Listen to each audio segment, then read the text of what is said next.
kind of have to be a bit naive and a bit delulu to start a business. I think so. Because if you know like how hard it's going to be and all the challenges that are going to come up, would you still do it? I don't know. The naivety can help, I think, to allow you to be a bit brave.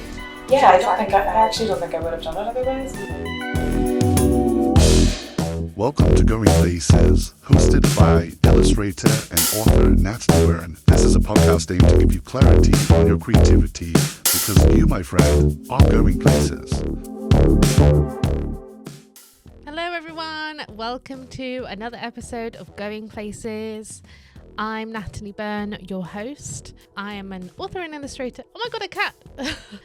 I am so excited for this episode. I have a wonderful, wonderful guest. Wait, where are my notes? This podcast, for me, is just, it really is a selfish project because I am just getting so fulfilled, creatively inspired by going out and speaking to other creatives. And some of these are like my friends, and it's just so nice to just be able to carve out that time to just have these deep conversations about creativity and business. And it's really shocking how often the things that I'm struggling with are also things that other people are struggling with, like creative confidence, inspiration. And I think, I'm just so excited because I really feel like after doing so much kind of podcasting stuff over the last few years that has kind of changed in different formats.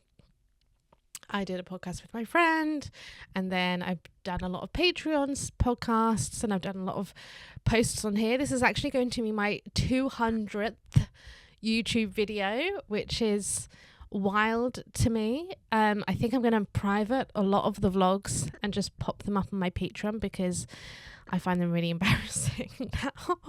And I want this page on YouTube, my page on YouTube, to kind of be just branded as the podcast. So I'm so excited about the podcast, and I'm so excited about this episode, and I'm so excited for what's to come. If you have any artists or creative people or people that run small businesses that you want to hear from on the podcast, or if you want to be on the podcast, please slide into my DMs or comment on this video, or however you're listening, just email me. I'll put all the stuff, all the ways you can contact me will be in the caption.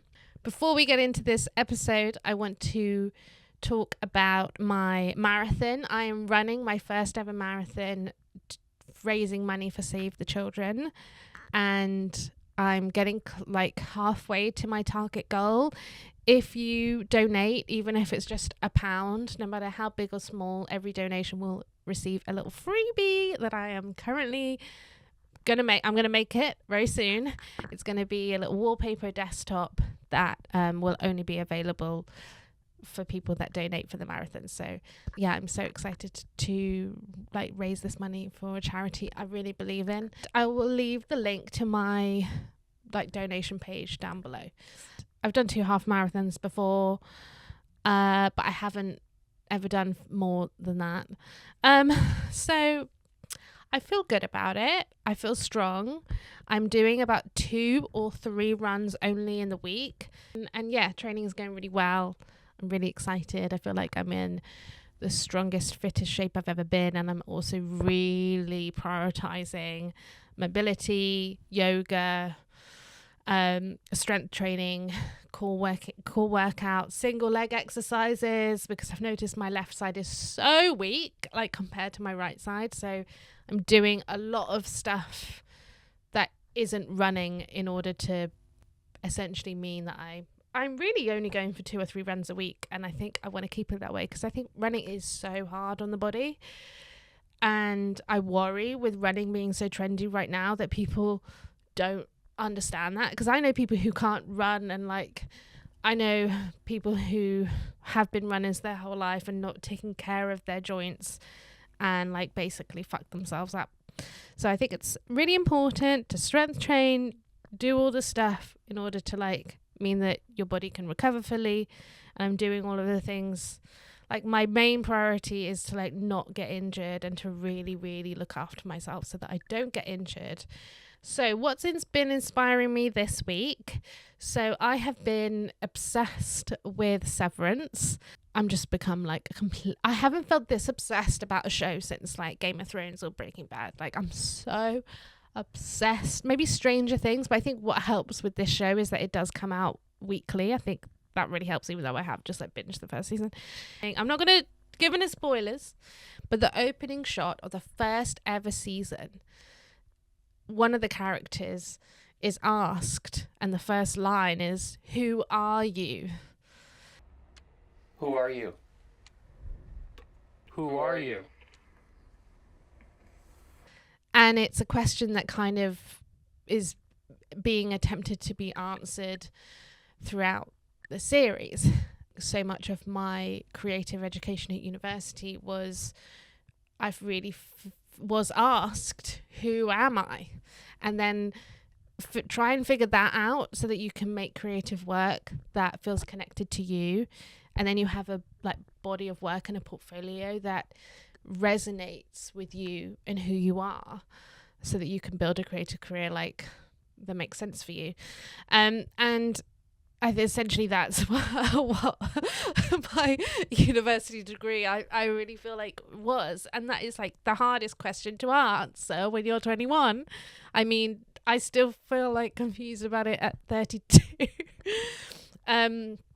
So I don't know, it's really interesting because I think it's triggered a lot of thoughts about my creative practice.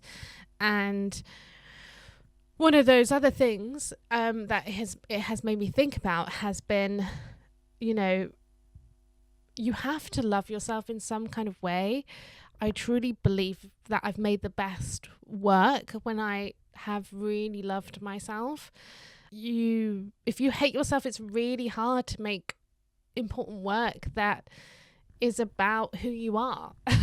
And so I think as a creative, the number one thing should be, and I think all humans really should prioritize number one, like loving ourselves and taking care of ourselves and like looking after ourselves. And then we can thrive off that. And then if you're a creative person, you can really dive into those big questions like, who are you? I don't know, Severance is really that opening shot, just I keep going back to it, like, and essentially the character in that first ever scene is like, basically they don't know who they are and they don't know where they've come from and they have no memories, and they're kind of like, they have this bewildered look on their face, which is like, I don't know who I am. Like, and that's, I feel like when I was like 20 and being asked that question at university, that's how I felt. I felt so like, what do you mean, who am I? Like, I don't know. And I think that's a never ending question. I think that I'm always answering myself. Chantel Martin is one of my favorite artists what was that? Artist? Chantel Martin is one of my favorite artists, and she talks a lot about that question. I have a sticker from her that says, who are you? And I think it's such an important question to ask as a creative. I feel like you can't hate yourself into making your best creative work. Like, you have to love yourself. You have to accept yourself. You have to go through hard work in order to, you have to like do the work on yourself, like the personal development stuff, the therapy, the looking after yourself, like loving yourself, I think, in order to get to a place where you can like make your best work. And I think when you prioritize that first rather than the creative work, I think you get your priorities straight and then you can really flourish. And with all of this kind of like fluttering around my brain, I was also watching Kieran McCulkin. Am I going to butcher his name? But he's in that film Pain. That was, oh god, I'm butchering it, but the film that Jesse Eisenberg has written and directed and starred in. He hired Kieran McCulkin, Home Alone's younger brother, and he's been winning like loads of awards. And at the BAFTAs, he didn't make it because he had a sick family member, and so he was in New York, and Jesse Eisenberg was there, and he accepted the award on his behalf. It's real, it's beautiful, and it's admirable. His devotion to his family. He is one of these lovely people who's brilliantly talented, but who, for some random luck of the cosmos, has his priorities in order. So I'm so honored to accept this for him. Thanks. But I just love that. I love that this idea of like, he is like, Kieran is sweeping these like awards at the moment. Like, he's winning so many, and people praise him as like a brilliant actor, and he's wonderful to work with. And at the same time, like, in the height of his career, he said no to go into the BAFTAs because he was prioritizing his family. And I think it hit home, like what Jesse said on the stage, where he was like, it's so wonderful to work with someone who has their priorities in order, because in this business it's so rare. And I see that in creativity. You know, you hear the word workaholic being thrown around all over the place. You know, you see people who, you know, I've had to, you know, sacrifice so much in order to have this career, from like health to like being there for my friends and family. And I think that that's just so accepted in the creative community, in the creative arts. Like, it's just kind of like, I had it tough, so you're going to have it tough either if you want to be part of this business. And I hate that attitude. And it was just so refreshing. It was so refreshing. And I think it's like going back to that question of, who are you? It's like, I want to be someone that's like that prioritizes my family while also giving like giving my best creative work, making my best work, and it's still in that place, having my priorities in order. And actually, I think in that place where you do have your priorities in order, you make the best work anyway, because you're like the happiest and the most fulfilled. And I really enjoyed all of those little things I've been thinking about. And I've been enjoying watching Severance, obsessed with the show. And another thing, as this like show is becoming my whole personality at the moment, because I'm obsessed with this show, I have been listening to the podcast that goes along with Severance, that is by Ben Stiller, the director of the show, and also co-hosted with Adam Scott, who is Mark S in Severance. And listening to this podcast, I just had it's so wonderful. I love this podcast so much. And there's this moment where Ben Stiller, he, you know, this critically acclaimed, he's like massive Hollywood star, right? He's been in Zoolander, he's like he's been in all like these massive movies. The person who plays Mark S's sister, she was on one of the episodes and of the podcast, and he was like saying like, oh, it was so exciting when we hired you, because I know that you're a writer and I really like all your stuff, so that, you know, you coming onto set, Ben Stiller saying this, he was like, I got really nervous, like I just thought like, is she going to even like the script, like will she even like the script? And I just had this moment where and I've been telling everyone about this, because I've just been like, this is Ben Stiller getting all shy and nervous and like insecure about like, oh, would they like the script? And she said on the podcast like, and I was there getting all nervous, being like, it's Ben Stiller. And I don't know, it was just really eye-opening to think like, oh, you see this person in these films and you think like, I don't know, I thought he had like this big ego, and then reality, he's just like a soft little creative type, just like the rest of us, you know. And it was just really like heartwarming to hear him be like vulnerable, and you can hear it in the podcast episodes that he's like vulnerable, and like everyone else is like, but you're Ben Stiller. So yeah, it's just really interesting. It makes you think about like the perception that we have of people, and like maybe the reality of who they are is so different to like what we think. And yeah, it's really interesting, because it's like, oh, we're all creative people are just all insecure.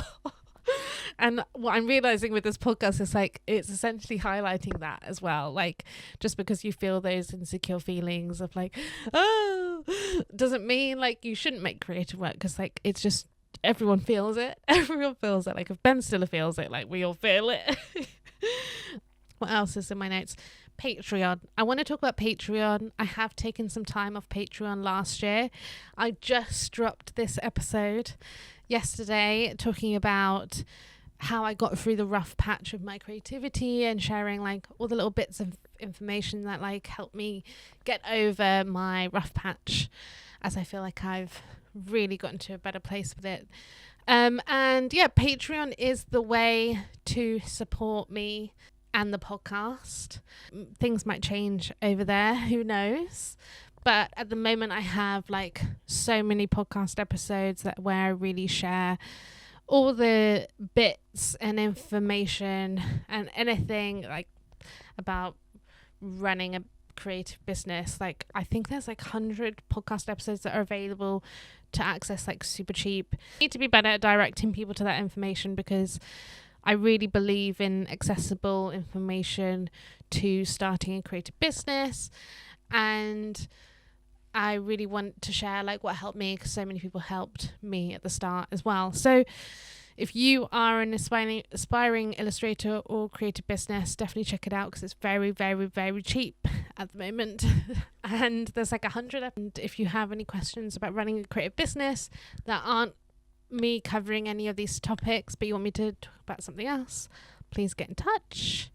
Okay, on to this guest. Johanna is the founder of Weirdstock, which is a small business specializing in eco-friendly bedding that has super fun and funky patterns. Like we met at an event after she had experiencing trolling online, and we just chatted and I knew she'd be great to have on the podcast because I thought she talked so eloquently about the challenges that she was facing.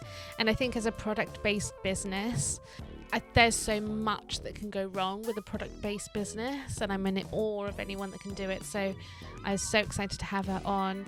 She talks about manufacturing, she talks about the trolling experience that she got, and she had the most cutest little dog. I had some issues with the audio while editing this, but I really loved our conversation. There's so much good stuff in here that I just feel like just get over the little humming, like and trust me, like it's juicy. In 2022, Johanna decided to make her passion her job and took the plunge and started her own homewares business. She wanted to make a range that bridges the gap between vintage style and modern quality, while also having a minimal impact on the planet. That's why Weirdstock specializes in 100% organic cotton bedding with bold retro aesthetic, as well as super soft and silky hotel-esque quality.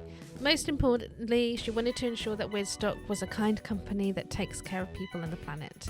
Their products are made by skilled workers in India who are paid fairly.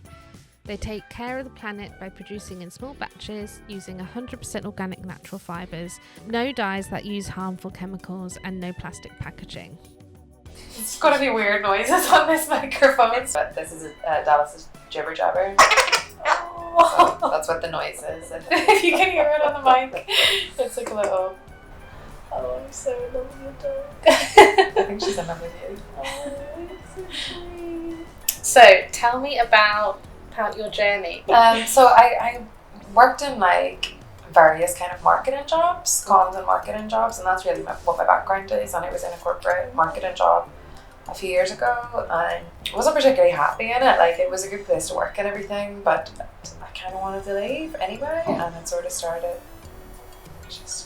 I think it was like yeah, so I kind of started to think, I need to move into a new industry. I want to do something else, and then I got a voluntary redundancy, and they paid me to leave, which was the best thing ever because I was going to leave anyway. Yeah, and then I'd been there for like 7 years, so I got like a decent little payout, and I thought, right, this is my opportunity to start something for myself. I mean, I've toyed with the idea before. I never really saw entrepreneurship as a real option, I guess. I don't know.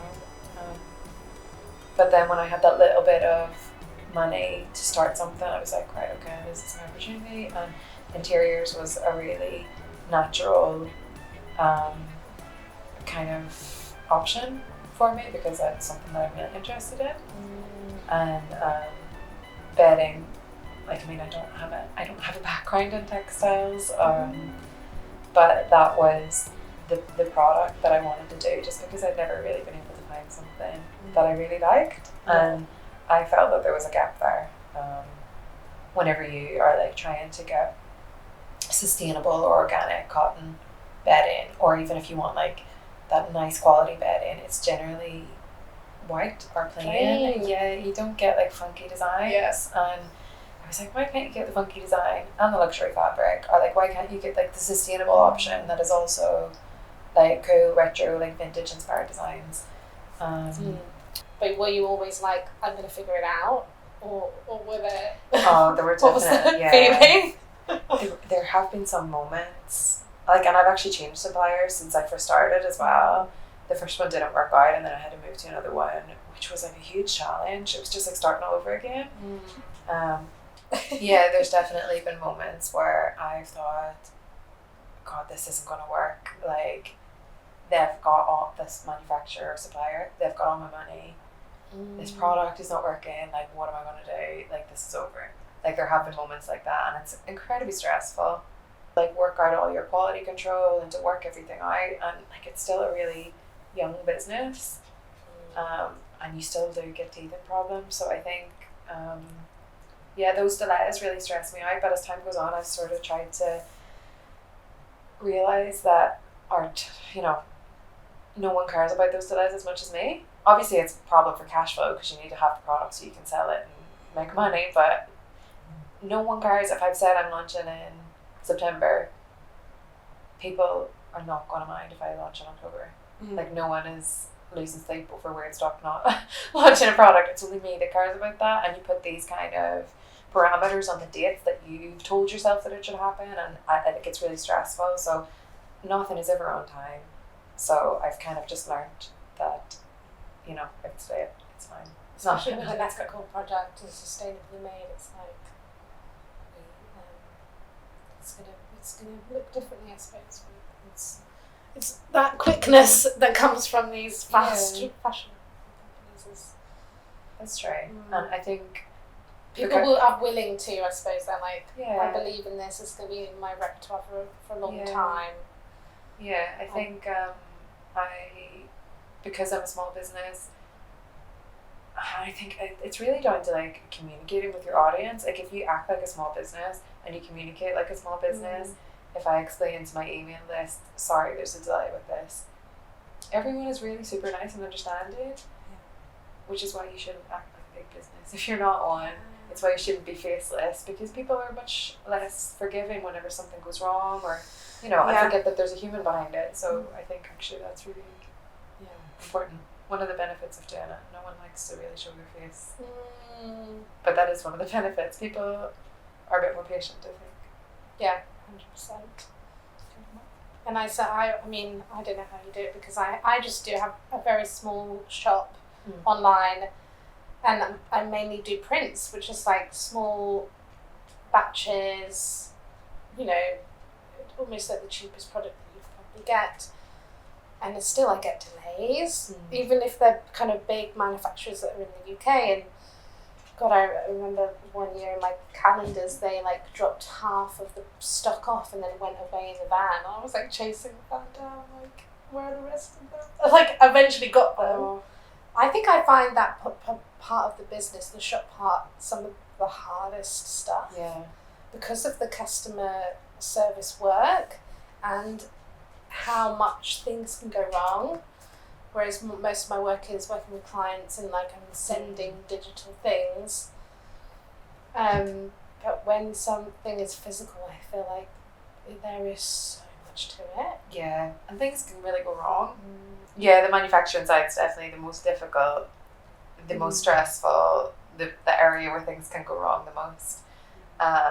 And the thing that gives me like a little bit of comfort and solace is speaking to other business owners who say, this happens with every business, with every fashion brand, every product-based business. Stuff always goes wrong at the start. There's always quality issues. There's always delays. You just have to keep going and keep working on it. And like, my relationship with my supplier is a partnership, and we learn the stuff together. And you have to. I have to have patience with them, and they have to have patience with me, and like we work together. So, like, yeah.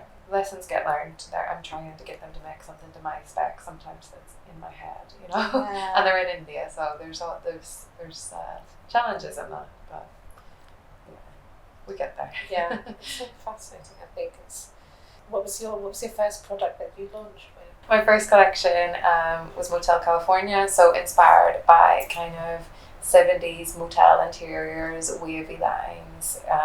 California kind of coastal 70s, that kind of vibe. Double and king size duvet covers and pillowcases, and that was it. And then as time went on, I started to introduce other little products like scrunchies and things like that, using up the scraps. Also launched little heart ruffle cushions, which are really popular. So I'm keeping those in. They're just like part of the core collection now. The little ruffle cushions. Because my first collection totally sold out. So that's good. Yeah, it's so great. I ordered like. And how did that feel when it sold out? Yeah, amazing. It was because I never expected it. Like I still. This sounds gonna sound really bad. Like I'm still surprised when people buy something, but like that sounds awful. Like I don't believe in the product. I really do believe in the product, but I still like There's the joy. Yeah, like every single sale, like every Shopify notification I get, and like. Oh my god, someone that I don't know has bought something from me. And they're mostly people I don't know, to be honest. It's not really like friends and family. But yeah, the first time around, I mean, you definitely go through these peaks and troughs. And like anybody with a product business will feel this, where you might go for, like through 2 weeks without making a single sale, and you're like, oh god, this really isn't working. Start to really doubt it, and then you get a random feature somewhere. And then you sell it. Yeah, which is what happened to me. Yeah, and I had that recently where I was really considering like doubting myself, and then got a job, and I was like, this is great. Like it just takes one thing for your whole kind of attitude. Absolutely. Yeah, it's a roller coaster. Everybody says that it's really cliche, but it definitely is. How do you manage it when it is slow and you have those? I mean, I still stress out. I shouldn't, but I think as time goes on, like I'm starting to see the because I've only just hit like a year, and at the end of August was like my first year since I launched. So I'm sort of starting to see the patterns annually, like how things change month to month, and like I had no idea summer was going to be so quiet. But like everyone says that summer's quiet, unless you're like in like swimwear or garden accessories. Like I think summer's quiet for most people. Yeah. But now I know that I won't panic so much next year. But it always works. It always works out. So that's why summer is when I plan Christmas and try and like do all that stuff that like piles up or I put off.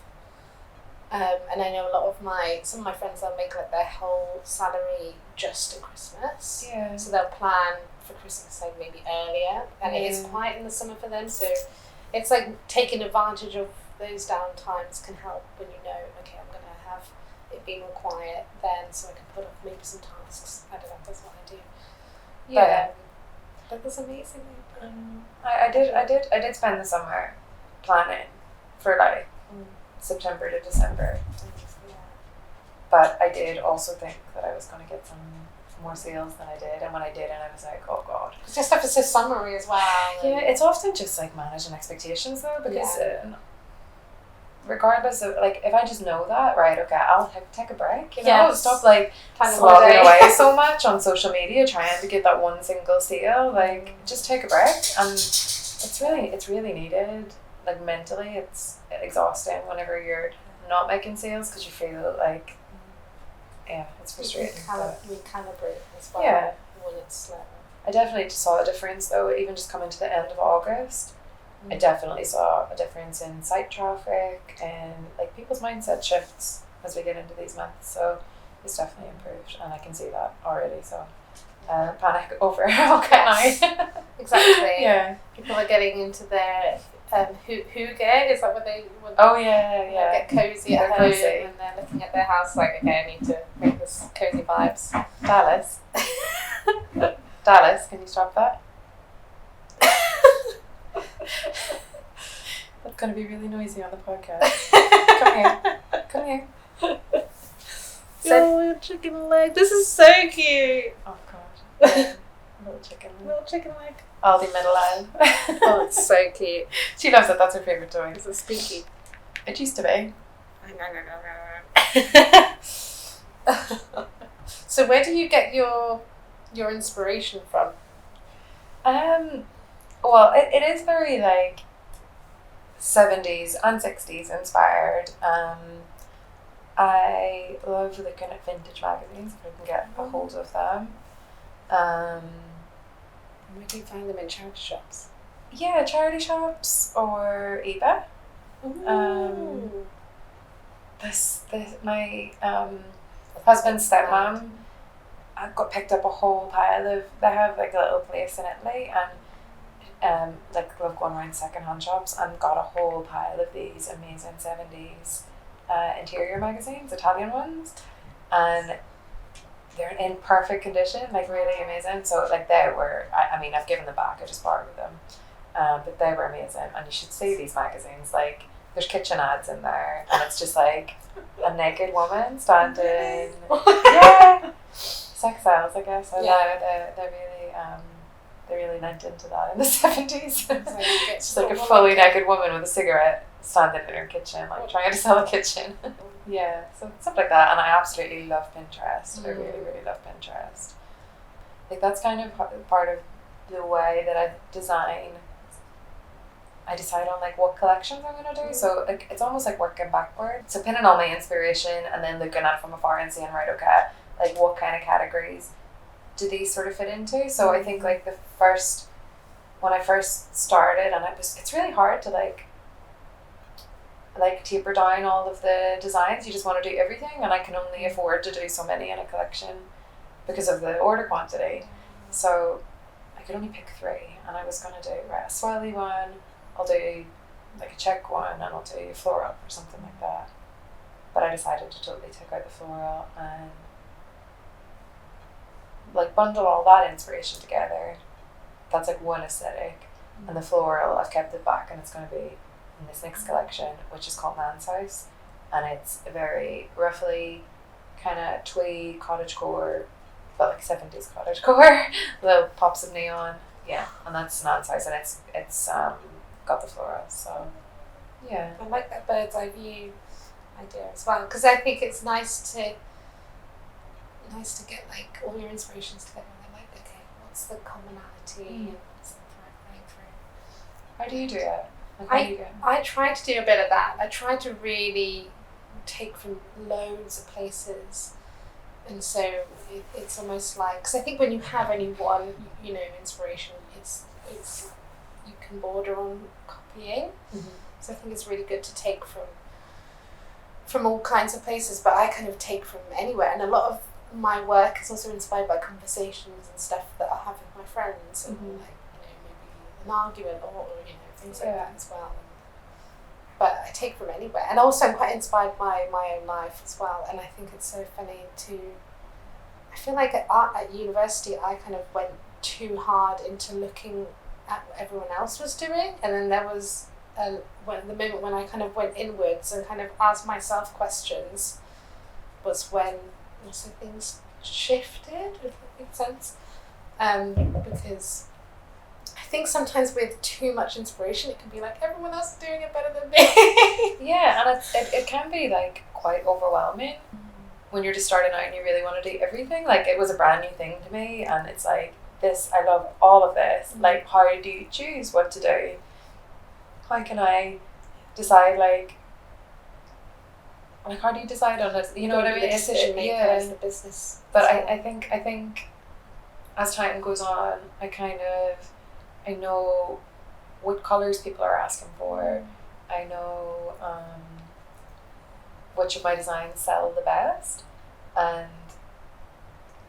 that's the hardest thing. Do you ever feel like you get like decision fatigue from making loads of decisions like that? and also like, I don't know, your process is probably shorter than mine, but like the development process from getting that first strike off sample, or, well actually not even from that, from looking at it on your screen for a really long time to getting the sample, to finessing the sample, getting the colours right. I've looked at it for so many months, and I've already done my photo shoot like in July, and the thing is still not even launched yet. So by the time I launch it, I'm so sick of like looking at it. I do this. And you really look at it so much, you're like, is this even nice? Like, will people even like this? Because at one point I loved it, but I've seen it so much I don't know anymore. But so it'll be great to get it out in the world and get like real life feedback. But yeah, because that initial spark and joy of it, from watching it and seeing it every day and fine tuning it, you just, especially if there's like words in a design, I'm like, almost that word, I don't read it. It doesn't mean anything anymore. It don't mean anything.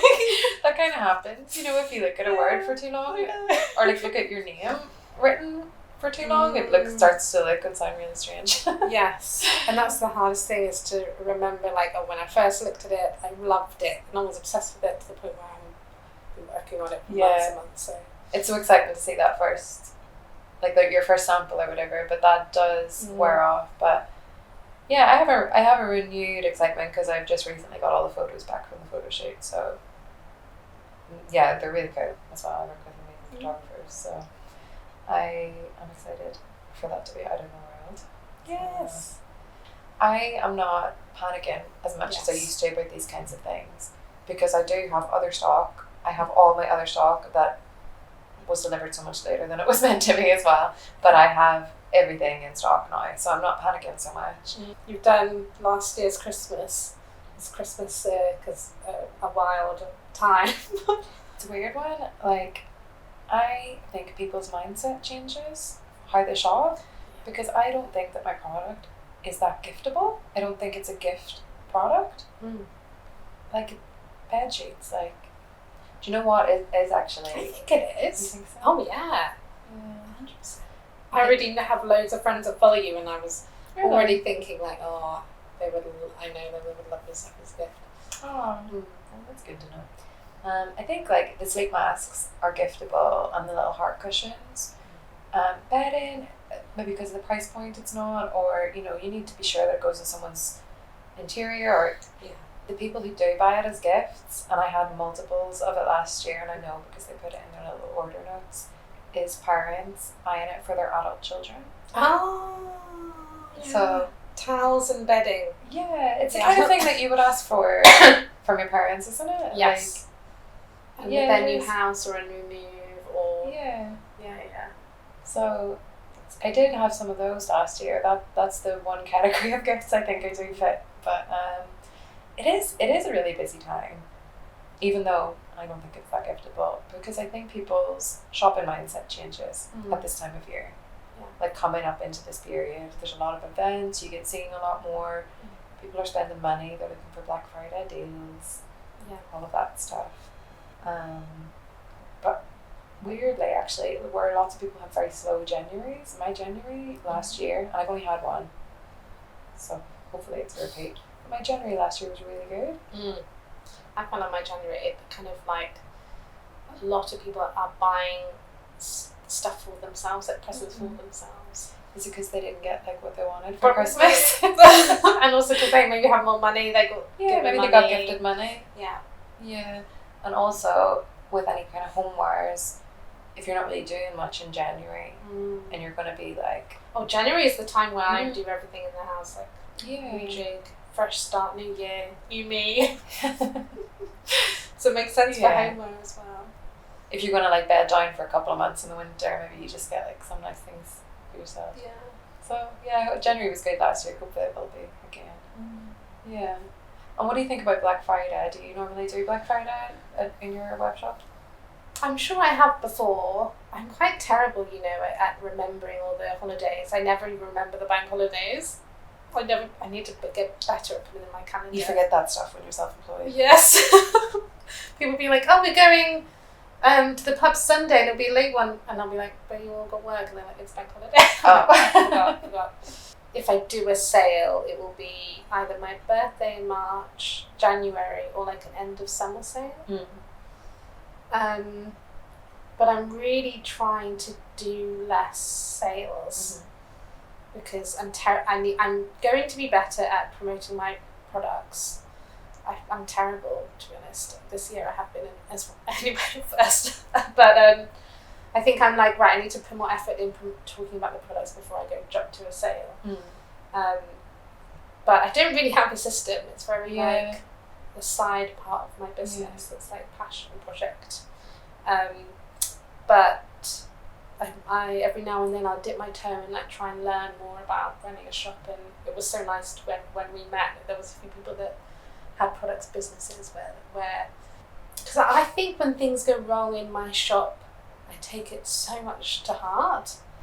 And I had a thing last year where every year I do a calendar, and it's usually an A3 size, and this was the first time, last year was the first time I did it A4 because it is so big to pack that many orders, and it's, it doesn't go through the letterbox, and it's a lot can go wrong with the print being so big, so I put it to A4, but the cost of the product didn't change, so I kept the same price, and I had one lady really just very upset about that. Complained? Did they want their money back? No, that she was like, why is it the same price and smaller? But she bought it anyway because she was like, this is what my daughter wants for Christmas. It's on her list. And I just remember just like really, so many of my friends that have small businesses like help me respond, and I try to be like just as professional as possible and as kind as possible. But like it really got me down. And it's that like because she was very much like, well, my salary hasn't increased, so why are you charging but neither is yours though, because your profit margin hasn't changed. That's what I said. I had to go into the details. Like the cost of things had changed. Like even if you were producing, I don't know this, but like even if you were producing the A3 one still, the cost 1 year later could have still been higher, and that would be completely logical. I still also, every year I put my calendar price up slightly. So maybe there was like a couple pounds difference. But also it's a case of, when I started I undervalued it. And so every year I gain confidence, and I gain confidence, the price goes up and the price goes up. And, my excuse is, well, I try and have stickers and postcards on the shop that are very, very cheap, like £2, that there is like stuff in that budget. So it's accessible, but then my friends were like, I think it's just hard when you get one negative comment with so many lovely ones. That's the stuff that I find it really hard to let it wash off your back, because it's just like someone is coming at you with their own kind of like, they've had a bad day. They are annoyed that their salary has increased and inflation hasn't increased. They're stressed out and they're putting it on you, because I worked in customer service jobs and that was always the case. Someone coming in with a bad day and you're just there and you have to just take it. It's different though when it's your own business though, isn't it? Yeah. Like I could always handle things going wrong at work, or grumpy customers, or whatever other shit is going on. I can handle that. But when it's to do with Weirdstock and my business, like I also take things like incredibly personally. And I've had like a few trolls on TikTok specifically. And not about the product, about my like supply chain. Like people saying, I put up like, this always happens.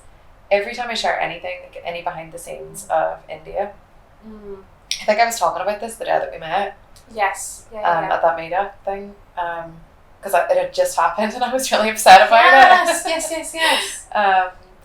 Yeah, so I went to India in April to meet my suppliers. I mean, it's a really nice like ethical factory. It's like nothing that I shared was in any way like dodgy or like looked of it. People make assumptions whenever it is in India that something is not being done correctly, which is, I mean, it's very presumptuous. Well, my Asian friends always say people assume that if something's made in Asia, it's made with slave labour, and it's like that's not the case. And if anything, I think that can be quite offensive because there's lots of businesses that do really good stuff, and to like pass it all off as what generalisation, isn't it? Yeah, people make an assumption that when something is made in India that it's not being made fairly, or that there's something not right, and obviously the ethics and the sustainability in my business and like the employees in the factory that I work with are paid a living wage, and all that stuff is super important to me. Like it is really core to everything that I'm doing. So whenever there's like trolls on TikTok writing, oh, sweatshop, this is 3 cheers for exploitation, blah blah blah, stuff like this. God, I get really upset about that. I was so like I lost like sleep over that. And these people are not fans of my business. They're just randomers on TikTok. The problem is with TikTok, whenever one person starts, it starts to show it to the same kind. So it started like off a little bit of thing. But truly, like someone wrote underneath, a nice supportive person, wrote underneath, these comments are weird. People in India have the right to work and earn money just the same as everyone else. Like it is one of the manufacturing capitals of the world. It's a cotton capital of the world. My products are GOTS certified. The supply chain is totally traceable. By the living wage. Like even if I wanted to make it in the UK, I couldn't, because there's not printers big enough in the UK that do it. Like they're specialists. They're experts at what they do, and it is like, as you were saying, like it is insulting. Like it's offensive to assume that they're not, that they're being exploited in some way. Like they're skilled workers. Yes, and that not all companies are the same. And then even, there are some fast fashion companies that were making stuff in the UK that were still using illegal workers. And it's like, it's that generalisation. It's those people coming into your account quickly with misunderstanding and not kind of seeing fully what you're doing, what you're about, and that you are doing things differently. And you probably lost sleep over it because that is something that you care so much about, that you've put so much effort to be the opposite of what they think. I'm really conscious, and I learned this term recently. Like I'm really conscious that people would accuse me of greenwashing, and I've almost thought maybe I shouldn't share any behind the scenes stuff in India, because every time I do it, like I get some sort of comment like that. But like I genuinely do it because I'm trying to be transparent, and I have nothing to hide, and it's like an important part of my business. But someone told me recently that the word that's called greenwashing. Whenever you're doing like responsible, ethical, sustainable things in your business, but you decide not to talk about it in case you get accused of doing something wrong. So I don't want to do that. I don't want to do that either. Like I really don't have anything to hide, so I should. How did you bounce back from that? I had a couple of good comebacks. Did you talk about it with your friends? And I did. Well, we had a meetup, which is where I met you. We had a meetup with so that was on Common Club, and I was like, right, I'm gonna bring all of my woes and tell everyone, and like everyone is super nice and supportive, and you sometimes you work on your own, don't you? Like when you're self-employed, and sometimes you just need people to like hype you up a bit, and I mean, I do every time anything like that happens to me. So like, have you ever met Sarah Collins? Maybe, that name rings a bell. She's in the club. She's on Common Club a lot. Okay. She's like an ethical manufacturing consultant. But Sarah was my consultant for like 6 months, 6 or 7 months, and she's not anymore. But we're friends, and every time anything like that happens, I'm like sending her the voice notes, like, "What do I say?" And she coaches me through. But I just responded to the trolls saying like, I think one of the comments was like, I'm sure they tidied it all up and like for your arrival or something like that, and I was like, no, they didn't, because it's got certified, CEDEX certified, blah blah blah. They have regular audits. They don't need me to come. Like, I wouldn't even know what I was looking at, to be honest. Yeah. No, they have like proper audits, like they're held to like a global standard. So I answered with something like that. Normally you can bamboozle people with these terms. They don't know. If they knew anything about it, they wouldn't make like ill-informed comments like that. And then that same person, I just think this is quite funny.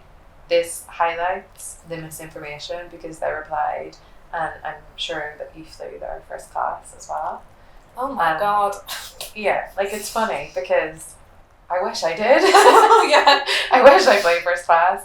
It just really highlights that they know absolutely nothing about me or my business. I think I replied lol to that. I wish. Yeah. So you get these people. They're not these people aren't important, but I actually do think it's still really stressful when you get trolled online, because I'm imagining all the scenarios of like what it could spiral into. Like, am I finally going to go viral? But it's for the wrong reason. Yeah. So yeah, it's worrying, but nothing happened. They're all just scenarios in my head, and it's fine. And it's probably nice to even have that conversation, because if I saw that in the comments, I would almost be like, oh, now I know really like more quickly the details on how you make your product more like sustainable and ethical. Then I actually think it's really important to always reply to trolls and to bad reviews on Google and stuff as well. I think Google reviews are probably more likely for a service-based business than a product-based business. But I do read them. If I read a bad review and the business has given like a good response to it, I'll be like, yeah, that's the customer's fault. Yes. One specific one I remember was like a restaurant where they were like, the service was terrible, and then they replied by being like, you were really drunk, you caused a fight. I remember it was just like this guy replied, just like, you were the problem.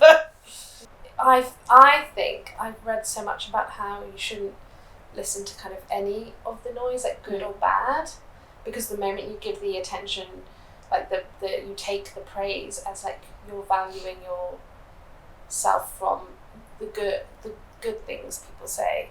It's almost like it's a pendulum that can swing, that if someone says something negative, you're also like taking it on. And I feel like just trusting yourself, I've learned to trust like other small business owners, the people that I trust their opinion more than anything else. But yeah, it's annoying that it's like one negative thing can just.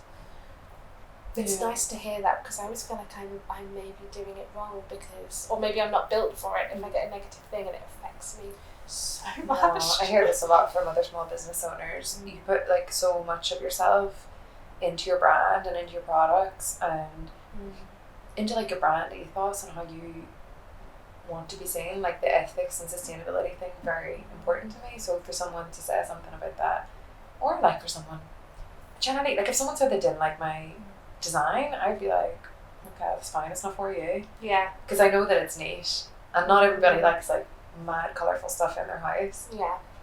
So that doesn't bother me. It would be more the other stuff.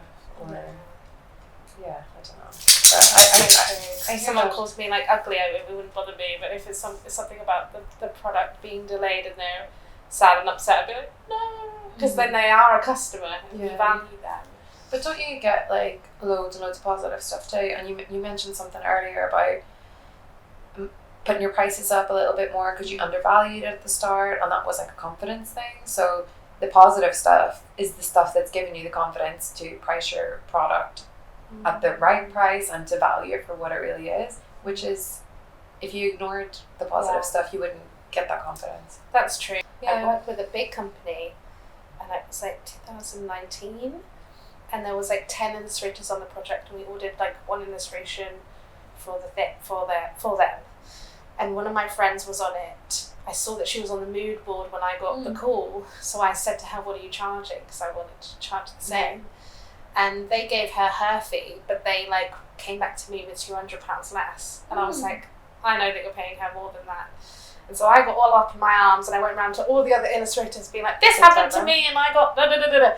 And I found out that one of the illustrators got paid, all of the illustrators I spoke to after that got paid less than me. So they paid everyone differently, And then even one of my friends, he got paid like £80 for it. Oh my Just god. like, so Is this like a big company? as well? huge. And it's like we all met each other at different events. Now we all know that they treated us that way. None of you want to work with them again. I mean, people probably would, but it's almost like, you know, people are going to talk. Yeah. Especially like we Small all in industry, London. Like, yeah. and I've got big mouth, so I went around telling everyone. And then every time I spoke to someone, they were like, well, I got paid this, and it was like half of what I got paid. And then I got even more angry, and I kept talking about it. And I hate that. So I think, yeah.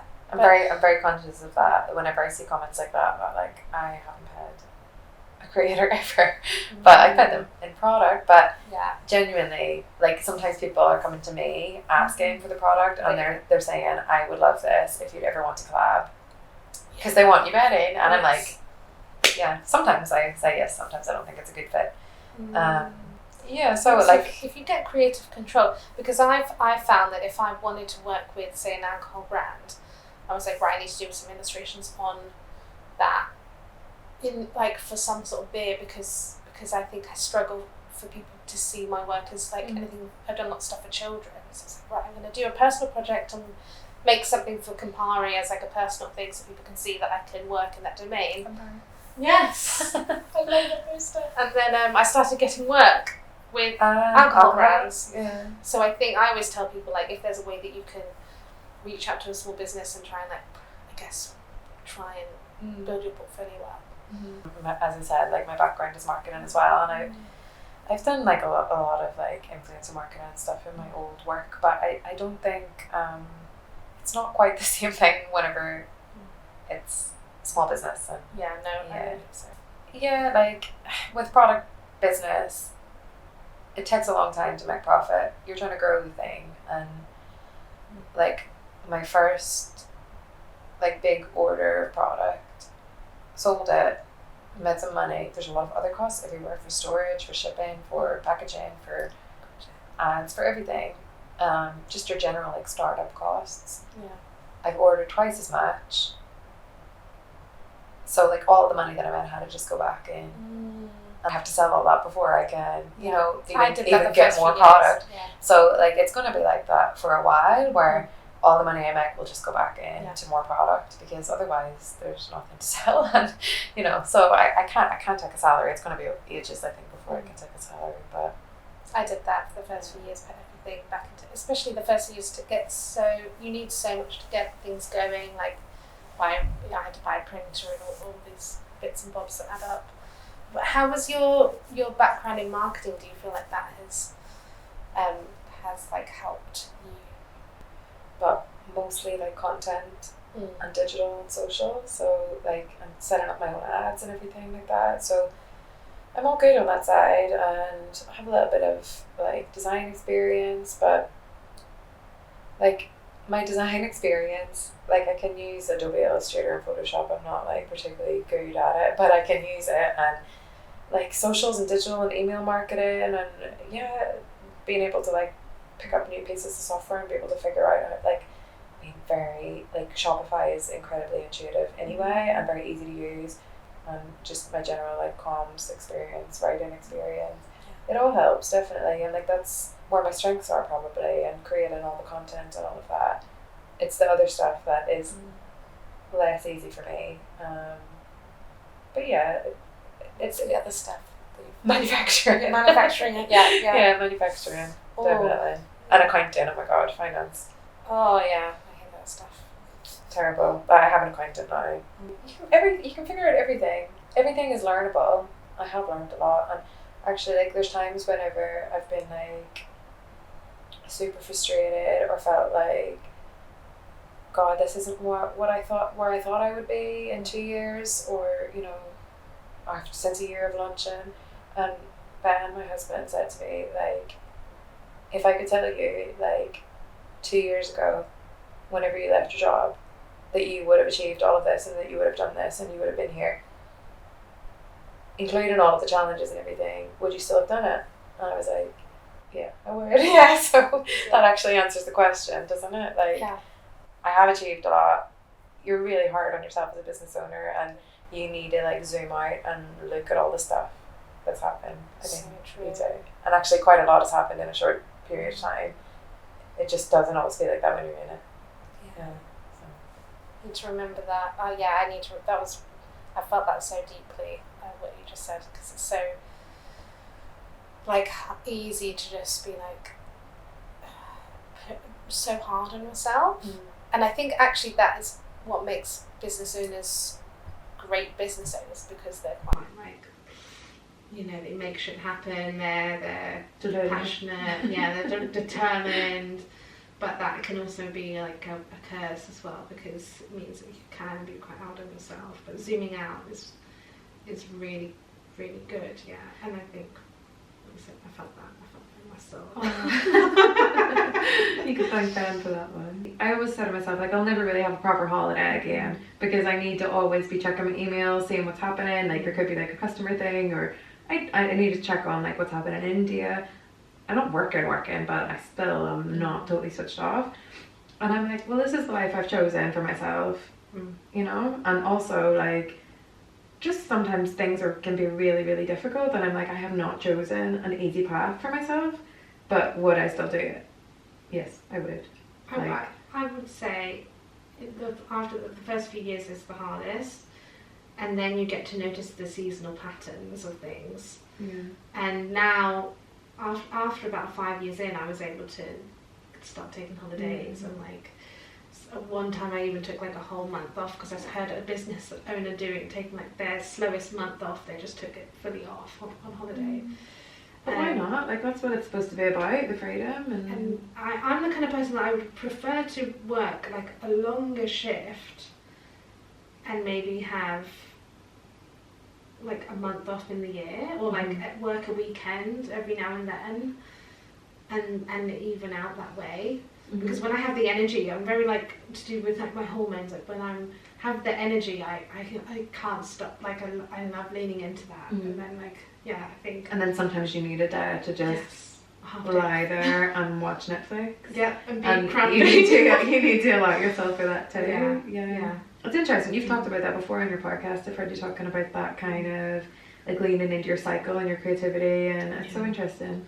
I'll have like a few days, it's probably with ovulation, where I'm just so high energy and so focused and so determined. I can wake up at 6 and just be like super creative and have all these ideas and like really power through and get locked into like creative flow.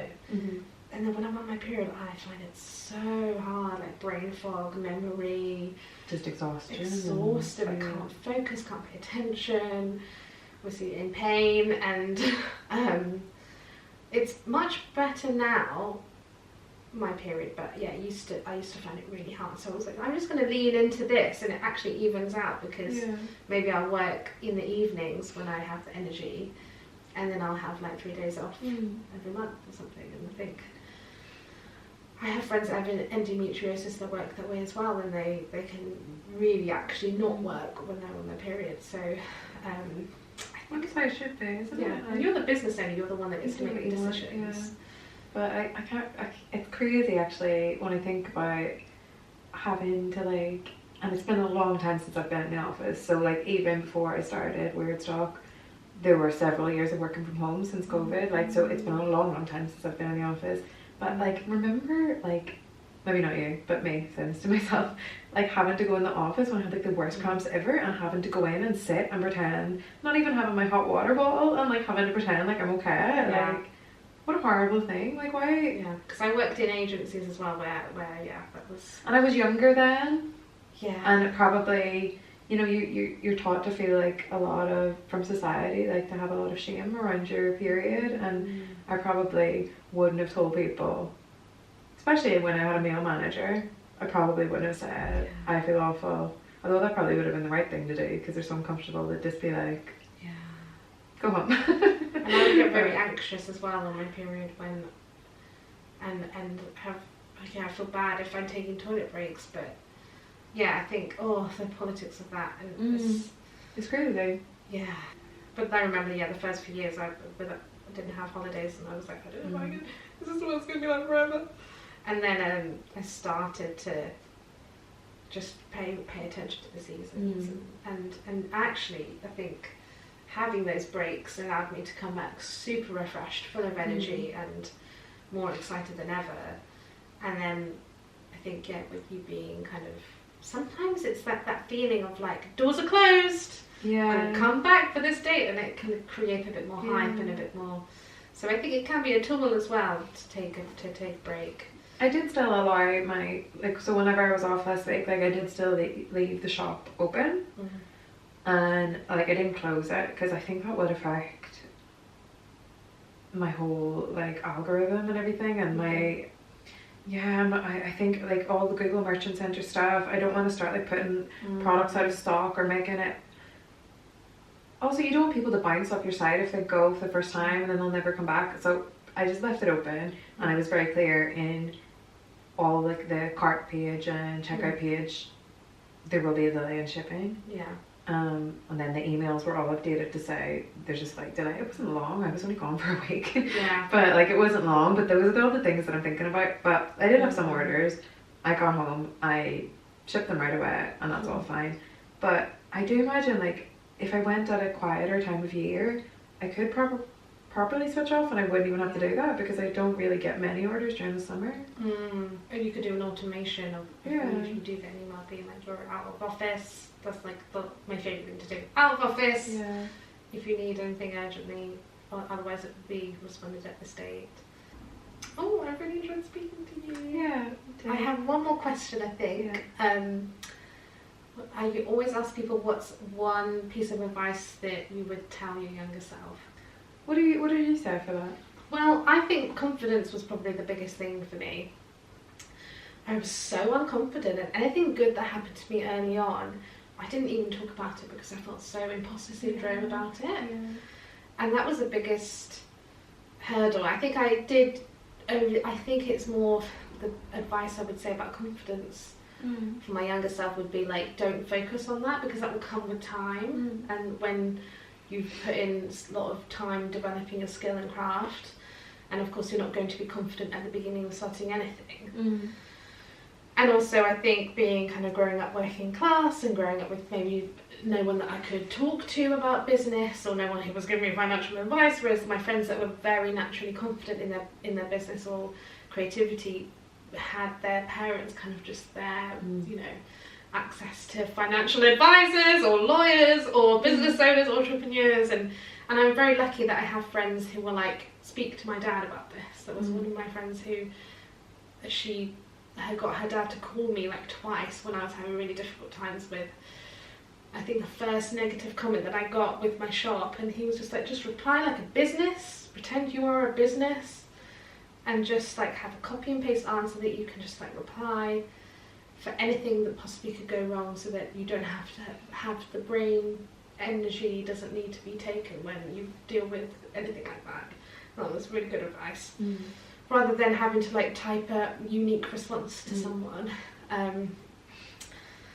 And I think just knowing, I think that really helped. But I tried to focus on making, I would say, make stuff that you're proud of, make creativity a habit, rather than focusing on thinking that you need confidence in order to get to where you want to go. Feeling like you don't fit in can mean that you have more of a unique perspective sometimes. Being in your 30s, and I've started this business in my 30s, and I don't think I really thought it was a possibility. I didn't try. I thought about it. I never really tried. This is the first time I really tried. And it's working. So I think I would probably tell my younger self to be brave. You can learn everything. Have confidence. Do the thing that you believe in and go for it. And you can really do anything and be anything that you want. That's what I would say. Amazing. Well, thank you so much for coming on the podcast. Thank you for having me. Amazing.